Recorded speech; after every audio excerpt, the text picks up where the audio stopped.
बिस्मिल्लाहिर्रहमानिर्रहीम। Assalamu alaikum students, you are watching the YouTube channel of Allied School Superior Bahria Campus, and this video is about the class 9th subject is physics. Today we are going to discuss the turning effects of forces, unit number 4 और week 4 की diary tutorial को आज हम देखेंगे। Students, हमने last lecture में कुछ questions discuss किए थे टर्निंग इफेक्ट्स ऑफ फोर्सेस से रिलेटेड। आज हम इसका एक क्वेश्चन डिस्कस करने जा रहे हैं, वो है what is equilibrium, what do you know about its types and conditions. साथ ही साथ मैं ये बताता चलूँ कि लास्ट जो थे हमारे पास क्वेश्चंस, उसमें हमने कंपोनेंट्स ऑफ वेक्टर्स को डिस्कस किया था, उसके कुछ मैथमेटिकल और न्यूमेरिकल इक्वेशंस थी उसको देखा था। साथ ही हमने टॉर्क और उसकी जो प्रॉपर्टीज़ थी उसको डिस्कस करने की कोशिश की थी। तो आज का जो हमारा टॉपिक है वो होगा इक्विलिब्रियम का, और साथ ही हम न्यूमेरिकल्स की सॉल्यूशन की तरफ भी मूव करेंगे और इंशाल्लाह हम उनको सॉल्व करने की भी कोशिश मुकम्मल तौर पर करेंगे। इक्विलिब्रियम सबसे पहले तो हमारे लिए जानना ज़रूरी है that what is equilibrium. If no net force is acting on a body, the body is said to be in the equilibrium. अगर कोई नेट फोर्स किसी भी जिस्म पर अमल नहीं कर रही किसी एक ख़ास वक्त में, तो उस टाइम पीरियड में वो बॉडी क्या है, इक्विलिब्रियम में, यानी state of the equilibrium. Equilibrium की टाइप्स हैं हमारे पास। There are two types of the equilibrium, static equilibrium and dynamic equilibrium. What is static equilibrium? If a body is a rest, body एक rest की हालत में है, then it is in the static equilibrium. तो तब वो किस state में है, स्टैटिक इक्विलिब्रियम। फॉर एग्जांपल, एक बुक है जो टेबल के ऊपर पड़ी है, book lying on a table, और a picture hanging on a wall are in the static equilibrium. तो फिर अल्टरनेटिवली डायनामिक इक्विलिब्रियम क्या होगा? तो if the body is moving with the uniform velocity then it is in dynamic equilibrium. For example, the paratrooper, यानी जो वो helicopter से छलांग लगा के जो है वो नीचे की तरफ मूव करते हैं, कमांडोज वगैरह, उन्हें पैराट्रूपर्स कहा जाता है, पैराशूट्स के ज़रिए। यानी पैराट्रूपर्स जो हैं वो कहता है कि अगर coming down with the terminal velocity, और वो नीचे आ रहे हों टर्मिनल वेलोसिटी, तो वो क्या है जनाब, डायनामिक इक्विलिब्रियम में है। यानी जब बॉडी जो है वो यूनिफॉर्म वेलोसिटी में होती है तो उस वक्त भी उसके ऊपर कोई नेट फोर्स जो है वो अमल नहीं कर रही होती। Keep this in your mind. Conditions क्या हैं स्टूडेंट्स हमारे पास इक्विलिब्रियम की? There are two conditions of equilibrium. First condition of the equilibrium is a body is said to satisfy first condition for equilibrium if the resultant of all the forces acting on it is zero. If the resultant of all the forces, word है हमारे पास all the forces, यानी तमाम forces जो उसके ऊपर अमल कर रही हैं, अगर हम उसका रिजल्ट निकालें और वो इक्वल आ जाए जीरो के, तो देन वो फर्स्ट कंडीशन जो है इक्विलिब्रियम की मुकम्मल हो जाती है। Like that sigma F is equal to zero. एक ग्रीक वर्ड है ये सिग्मा, ये जो आप सामने देख रहे हैं, इसका मतलब है समीशन, यानी सम, यानी जो आप एडिशन के बाद जो आंसर निकालते हैं उसको जब आप लिखते हैं तो उसके साथ आप ये वाला सिंबल जो है उसको यूज़ करते हैं, मैथमेटिकल सिंबल है।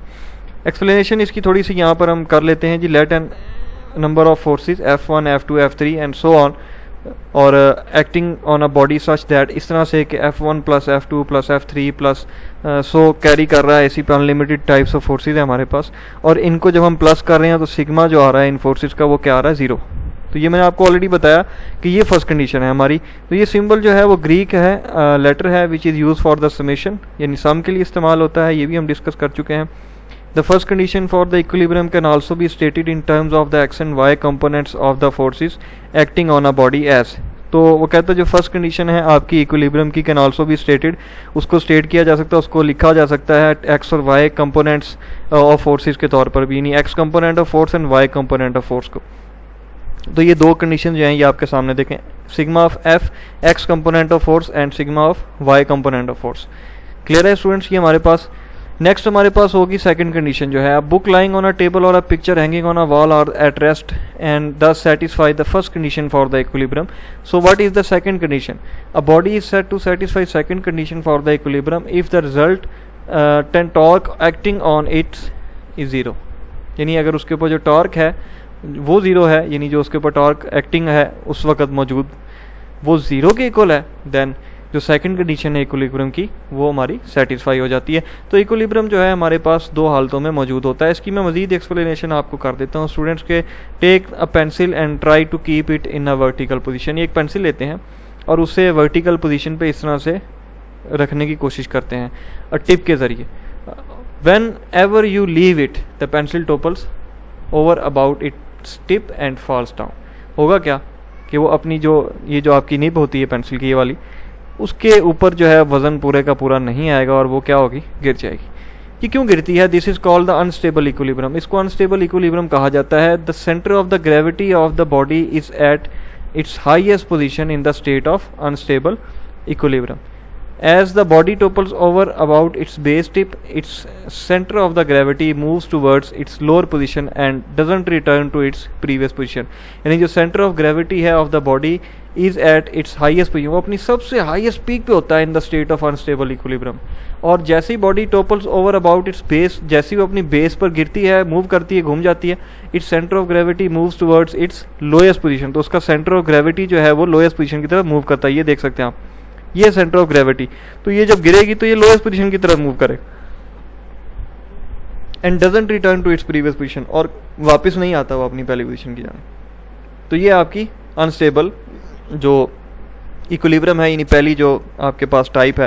लास्ट पे हमने सेकंड कंडीशन देखी थी, मैं इसको मज़ीद एलेबोरेट आपके सामने नहीं करूँगा। आपने क्या करना है स्टूडेंट्स, आपने सबसे पहले तो ये क्वेश्चन अपने सामने मैंने आपके रखा है बैक स्लाइड्स पे। आपने इक्विलिब्रियम की डेफिनेशन देखनी है। डेफिनेशन के बाद दो आपके पास टाइप्स हैं, स्टैटिक और डायनामिक इक्विलिब्रियम। कंडीशंस जो हैं वो मैंने आपके सामने रख दी। First condition, if the sum of the all resultant of the forces is zero, और सेकंड जो हमने रखा कि if the resultant torque acting on it is zero. उसके बाद हमारे पास ये अनस्टेबल इक्विलिब्रियम है, उसके बाद न्यूट्रल इक्विलिब्रियम है। ये टाइप्स हैं इक्विलिब्रियम की, ये भी आपने अच्छे से पढ़ लेनी है। रीड आउट करने के बाद ही आपने नेक्स्ट टॉपिक के मूव करना है, which is right a note on the static equilibrium. Static equilibrium पर हमने स्टेट्स उसकी लिखनी है सारी की सारी। दो तीन उसकी स्टेट्स हैं जो मैं बता चुका हूँ आपको। एक स्टेबल जो भी हमने डिस्कस की, न्यूट्रल जो हमने डिस्कस की, और उसके बाद एक अनस्टेबल है जिसको हमने डिस्कस किया। तो स्टूडेंट्स हमारे पास जो नेक्स्ट काम स्टार्ट होगा वो होगा हमारा न्यूमेरिकल्स का, ठीक है। जो मैथमेटिकल न्यूमेरिकल प्रॉब्लम्स होती हैं हमारे पास, उसको हमने डिस्कस करना है। ये जो स्लाइड आपके सामने इस वक्त मौजूद है, ये X component of the force and Y component of the force के दो इक्वेशंस जो हैं ये मैंने आपके सामने रखी हैं। अगर आपको याद हो तो लास्ट लेक्चर में हमने इसको डिस्कस किया हुआ, ठीक है। ये फिर भी मैंने आपके लिए जो है इसको तैयार करके रखा ताकि आपको ये दोबारा से रिवाइज हो जाए। उसके साथ हमने ये टेबल भी, अगर आपको याद हो कि जो ट्रिग्नोमेट्रिक 3 ट्रिग्नोमेट्रिक रेशियोज थे, उसका एक टेबल मैंने आपके सामने रखा था। 0 डिग्री, 30 डिग्री, 45 डिग्री, 60 डिग्री और 90 डिग्री के एंगल्स के ऊपर साइन, कॉस और टैन की जो रेशियोज हैं उनके क्या वैल्यूज़ निकलते हैं, ये भी आपके लिए जानना जो है न्यूमेरिकल प्रॉब्लम्स में ज़रूरी है। तो इसको एक दफ़ा आपने फिर से रिवाइज कर लेना। क्लियर है? अब हम बढ़ते हैं सॉल्व न्यूमेरिकल एग्जांपल्स की तरफ से। तो हम सबसे पहले देखेंगे जी अपना numerical 1। Find the resultant of the following forces: 10 newton along X axis and 6 newton along Y axis, 4 newton along negative X axis. So F1 is 10, F2 is 6 newton and F3 is 4 newton. Theta 1 जो है वो हमारे पास 0 degree है, theta 2 जो है वो 90 degree है और थीटा 3 जो है वो 180 डिग्री। उसकी वजह क्या है? देखें, एक्स एक्सिस है, एक्स एक्सिस बिल्कुल ऐसे हमारे पास जो है वो मौजूद होता है इस टॉप के ऊपर। वहाँ पे जो है वो थीटा जो है वो 0 डिग्री का है। अच्छा, अब वो F2 जो हमारे पास 6 newton along the Y axis ऐसे वर्टिकल शेप में होता है, उसके ऊपर जो एंगल बना होता है ट्रिग्नोमेट्री में वो 90 डिग्री का होता है ऑलवेज, ठीक है। अब चूंकि वो नेगेटिव की तरफ मूव कर गया तो हमारी जो एक्सिस हैं वो नेगेटिव यानी घूम जाएंगे नीचे की जानिब। तो जैसे ही वो घूमेगा तो इसका मतलब ये है कि वो एंगल कौन सा बन जाएगा आपका, 180 डिग्री का बन जाएगा। ये अंडरस्टूड सी चीज़ें हैं स्टूडेंट्स जो आपको अर्लियर स्टेजेस में भी सिखाई जा चुकी हैं। क्लास 8 में भी, 9th के कुछ सब्जेक्ट्स हैं उसके अंदर भी आपसे ये डिस्कस हो चुका। फिर भी मैंने मज़ीद आपके एहतियातन जो है आपके लिए थोड़ा सा उस कंसेप्ट को रिवाइज़ करने की कोशिश की। आई होप कि आपको अंडरस्टैंड जो है वो अच्छे से हो चुका होगा। टू फाइंड, हमने फाइंड क्या करना होता है? अब इसमें रिजल्टेंट फोर्स निकालनी है, डायरेक्शन ऑफ द रिजल्टेंट देखना है, हमने थीटा देखना है और रिजल्टेंट फोर्स देखनी है। तो हम सोल्यूशन इसका कैसे निकालेंगे? First of all we have to find the X components और वाई कंपोनेंट्स।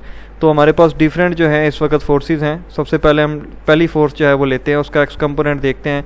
तो ये देखें मेरे पास है जी एक्स कंपोनेंट में, मैं इसको एक दफ़ा ये देखें जी, मेरे पास जो एक्स कंपोनेंट था वो क्या है, F X is equal to F cos theta. तो यहाँ देखें जो हमने लगाया वो ऐसे ही लगाया, ठीक है। अगर मैं एक्स कंपोनेंट ले रहा हूँ तो एफ कॉस थीटा, F1 मेरे पास है 10 न्यूटन, कॉस थीटा मैंने साथ में मेंशन किया, थीटा मेरे पास है 0 डिग्री का, वो भी हम लगा लेते हैं। इसको जब हम 0 डिग्री पे टैली करते हैं तो ये देखें स्टूडेंट्स, ये आपके पास क्या आ रहा है जी, 0 डिग्री पे कॉस की वैल्यू क्या आ रही है 1। तो क्या हमने यही पुट किया जी, बिल्कुल एग्जैक्टली यही वैल्यू पुट की। अब हम इसको मल्टीप्लाई करेंगे तो आंसर वही निकलेगा हमारे पास 10 न्यूटन का। इसी तरह हमने y कंपोनेंट निकालना है तो F1 y कंपोनेंट में साइन थीटा के साथ मल्टीप्लाई होगा, थीटा हमारे पास पहला 0 ही रहेगा और हमारी जो फोर्स है वो रहेगी 10। तो अब हमारे पास साइन जब 0 में हो तो तब हमारे पास क्या वैल्यू होती है स्टूडेंट्स, ये देखें। तो ये टेबल जो है ये आपको मैं बार बार इसलिए आपके सामने ला रहा हूँ, ये टेबल आपको जो है वो मेमोराइज करना और इसको समझना बहुत ज़रूरी है। ये लास्ट लेक्चर में मैंने आपको बताया हुआ, लेकिन हम बार बार इसको हम इसीलिए रिपीट कर रहे हैं कि हमारे न्यूमेरिकल्स में ये इंपॉर्टेंट हैसियत का हामिल। इसी तरह से हम F1 जो है y कंपोनेंट x कंपोनेंट में हमने ले लिया। अब हम F2 को सॉल्व करेंगे जिसमें हमने F1 सॉल्व किया, फिर इसी तरह से F3 को सॉल्व करेंगे, इसी तरह से हम F4 को सॉल्व करेंगे। उसके बाद हम क्या करेंगे जनाब स्टूडेंट्स, लास्ट पे हमने क्या करना है जी, x कंपोनेंट्स के तीनों फैक्टर्स यानी जो हमारी 3 फोर्सेस हैं x कंपोनेंट की, फर्स्ट वन है, उसके बाद सेकंड है, उसके बाद ये देखें थर्ड है। तो हमने क्या किया, इनको ऐड कर लेना, ठीक है। इसी तरह से y कंपोनेंट्स में जो फोर्सेस हैं वो भी हमने ऐड कर लेनी। ऐड करने के बाद जब हम रिजल्टेंट फोर्स देखेंगे तो वो इक्वल आएगी कि हमारे पास x कंपोनेंट का स्केयर y का और उसके ऊपर हमने रेडिकल का साइन देना। तो ये 6 न्यूटन है, ये भी 6 न्यूटन है, स्केयर लेंगे 36 और 36 इक्वल टू 72। इसका अगर आप रेडिकल में इसको सॉल्व करें तो 8.48 न्यूटन आ रहा। तो ये तो रिजल्टेंट फोर्स हमारी क्लियर हो गई। नेक्स्ट है हमारे पास tan थीटा, और tan थीटा क्योंकि साइन कॉस तो हम ले चुके हैं, आप तो tan आपने निकालना है y कंपोनेंट f और x कंपोनेंट पे। तो ये देख लें आपके पास 6 है y कंपोनेंट और 6 ही आपके पास x कंपोनेंट। सॉल्व करेंगे तो आपके पास जो वैल्यू है वो आ जाएगी। थीटा को अगर आप इसी साइड पर रखें, tan का मूव करें तो tan -1 मल्टीप्लाइड बाय 1, कैलकुलेटर पे सॉल्व करें, आंसर कितना आएगा आपके पास 45। ये मैं मज़ीद बता देता हूँ, देखें 45 डिग्री पे जी वैल्यू है हमारी कितनी, इसकी tan की 1 है जी, ठीक है। तो अगर 1 आ रहा है मेरे पास तो ये देखें ये 1 आ रहा है तो इसका मतलब वो क्या है, एंगल 45 डिग्री का है। तो थीटा हम आसानी से फाइंड आउट कर सकते हैं। 2 चीज़ें ही हमने इसमें निकालनी थी। Next numerical will be the find perpendicular components of the forces of 50 Newton making an angle of 30 degree with x axis. हमें परपेंडिकुलर कंपोनेंट्स निकालने फोर्सेस के जो कि है हमारे पास 50 न्यूटन और वो एंगल मेक कर रही है कितने डिग्री का, 30 डिग्री का, और किस एक्सिस पे है, एक्स एक्सिस पे है, जो हमारे पास हॉरिजॉन्टल मौजूद होता है। तो एंगल तो गिवन है, फोर्स भी गिवन है, तो हॉरिजॉन्टल कंपोनेंट ऑफ फोर्सेस और वर्टिकल कंपोनेंट्स ऑफ फोर्सेस, यानी हॉरिजॉन्टल मैंने आपको बताया ये जैसे 2 लाइंस लगी होती हैं आपके पास ऐसे, ठीक है, बिल्कुल स्ट्रेट में, तो वो एक्स कंपोनेंट होता है और एक वाई होता है। ये हम बड़ी डिटेल में हमने डिस्कस किए थे वेक्टर के कंपोनेंट्स। तो हमने ये दोनों निकालने हैं। तो we know that F X is equal to F cos theta and F Y is equal to F sine theta. तो हम एफ की जगह पे उसकी वैल्यू और कॉस की जगह पे हम कुछ भी अभी फिलहाल नहीं लिखेंगे, थीटा की जगह हम 30 डिग्री पुट करेंगे। कैलकुलेटर पे जब आप लिखेंगे कॉस 30 डिग्री, यहाँ से भी ले सकते हैं आप, और अगर आपके पास टेबल में इसकी वैल्यू मौजूद है तो वो भी आप यहाँ पे लिख सकते हैं। इसको सॉल्व करें, इसी के साथ आप एफ साइन थीटा लगाएं तो 50 मल्टीप्लाइड बाय साइन थीटा की वैल्यू आएगी, और उसके बाद जब ये सॉल्व होंगे तो आंसर आएगा आपके पास 25 न्यूटन। क्लियर है? इसी तरह से स्टूडेंट्स आपके पास नेक्स्ट न्यूमेरिकल है। यहाँ पे देखें हमारे पास फोर्स गिवन है, मोमेंटम आर्म हमारे पास गिवन है, यानी लेंथ जो होती है, टॉर्क हमने फाइंड आउट करना है। लेट्स सी इसको हम किस तरह से फाइंड आउट कर सकते हैं। तो हमने सबसे पहले टॉर्क की जो इक्वेशन हमने सीखी थी वो थी फोर्स मल्टीप्लाइड बाय लेंथ। तो फोर्स ऑलरेडी गिवन है हमारे पास 100 न्यूटन की, और लेंथ हमारे पास 0.10 मीटर, यानी ये देखें ना 10 सेंटीमीटर में दिया हुआ उसने। तो अगर हम इसको मीटर्स में कन्वर्ट करेंगे तो 0.10 ही आएगा।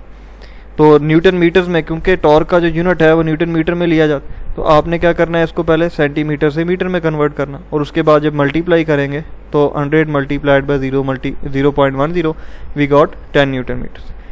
इसी तरह से हमारे पास 4.5 न्यूमेरिकल है। Students, a force is acting on a body making an angle of 30 degree with the horizontal, और जो हॉरिजॉन्टल कंपोनेंट ऑफ फोर्स है वो है 20 न्यूटन। Find the force. तो फाइंड हमने क्या करना है, फोर्स फाइंड करनी है। एक्स कंपोनेंट मौजूद है, एंगल मौजूद है। We know that X component of force is equal to F cos theta. So if we want to find F then we should exchange this value. यहाँ पे हमने इसका तबादला कर लेना। हम यहाँ पे इसको शिफ्ट करेंगे तो ये मल्टीप्लिकेशन से कहाँ आ जाएगी, डिवीजन में। अब वैल्यूज पुट करें और आंसर जो है वो आपके सामने है। ये देखें आपके पास एफ एक्स जो कंपोनेंट है वो है 20, थीटा आपके पास 30 डिग्री का, इसकी वैल्यू लगाएं 20 divided by 0.866, we got 23.1 newton. तो सिंपल से न्यूमेरिकल हैं स्टूडेंट्स जो आपके सामने मैंने 1 बाय 1 सॉल्व किए हैं। क्वेश्चन नंबर 6 इसी तरह से आपके पास है। फोर्स ऑफ द कपल मौजूद है, थोड़ा सा डिफरेंट है, मैं आपको बता दूं। इसमें सिर्फ नाम थोड़ा सा चीज़ों के मुख्तलिफ आपको मिलेंगे, इक्वेशंस वही हैं जो टार्क की हैं, उसके साथ कंपोनेंट्स की हैं आप देख रहे होंगे, ऑलमोस्ट वही चीज़ें हैं जो हम बार बार रिपीट कर रहे हैं। देखें यहाँ फोर्स ऑफ द कपल दी हुई है, रेडियस ऑफ द स्टीयरिंग दिया हुआ उसने हमें, ठीक है, जो स्टीयरिंग जो है उसका रेडियस क्या है, कार है ट्रेवल कर रही। Perpendicular distance between force of the couple is equal to diameter of the steering. तो डायामीटर अगर आपने निकालना हो किसी भी चीज़ का तो मैथ्स में उसका फार्मूला था 2 मल्टीप्लाइड बाई रेडियस। रेडियस को 2 टाइम्स करना होता है तो वो मुकम्मल डायामीटर जो है वो आ जाता है। ये देखें 0.16 मल्टीप्लाइड बाई 2 वी गॉट 0.32। यहाँ पे हम टॉर्क का फार्मूला लगाएंगे और आंसर ले लेंगे। यानी एक सिर्फ ये चीज़ है इसमें जो थोड़ी सी डिफरेंट है, वो मैंने आपको बता दी कि क्यों है। ये देखें ना, find the torque produce by a couple, तो अगर वो रेडियस है तो इसका मतलब पूरा डायामीटर देखना पड़ेगा, कपल का हमने लेना है, कपल आर्म लेना। तो that is why we have to find the diameter of the steering which is equal to 2r, यानी 2 टाइम्स ऑफ द रेडियस। इसी तरह से पिक्चर एक फ्रेम में hanging by 2 vertical strings, the tensions in the strings are 3.8 newton and 4.4 newton, find the weight of the picture frame. ये जनाब wait है picture frame, कहता है एक लटकी हुई है और 2 वर्टिकल स्ट्रिंग्स के साथ, ये देख सकते हैं आप। और टेंशन जो है स्ट्रिंग्स में इसकी एक दी हुई है और एक इसकी टेंशन दी हुई, T1 है T2 मौजूद है। वेट हमने निकालना है, तो वेट आपके पास स्टूडेंट्स कैसे होता है, according to the first condition of the equilibrium हमने देखा था sigma Fy is equal to 0, पहली कंडीशन होती। तो आप देखें जी, आप क्या कर सकते हैं, T1 प्लस T2 इसमें से वेट निकालना हो तो वो आएगा 0 के इक्वल। अब वेट चाहिए तो T1 T2 की वैल्यू यहाँ पे प्लस करें और यहाँ ला के आप इसको माइनस में कन्वर्ट कर लें। तो ये माइनस और ये माइनस जैसे ही क्रॉस होगा तो W इज इक्वल टू 8.2। तो ये आपके पास जो है वो आ जाती है स्लाइड। स्टूडेंट्स ये न्यूमेरिकल्स मैंने आपके सामने जो हैं वो 7 रखे हैं। 8, 9, 10 जो न्यूमेरिकल है वो भी बिल्कुल सिंपल है। आपने करना ये है कि इन तमाम न्यूमेरिकल्स को खुद से भी सॉल्व करने की कोशिश करनी है। मज़ीद इस लेक्चर की स्लाइड्स को भी आपने गौर से देखना है। आई होप कि आपको ये आज का लेक्चर जो है वो आसानी से समझ में आया होगा। नीट रजिस्टर्स पे भी आपने काम करना है, साथ ही साथ मैं ये रिमाइंडर भी आपको देता चलूँ। शुक्रिया।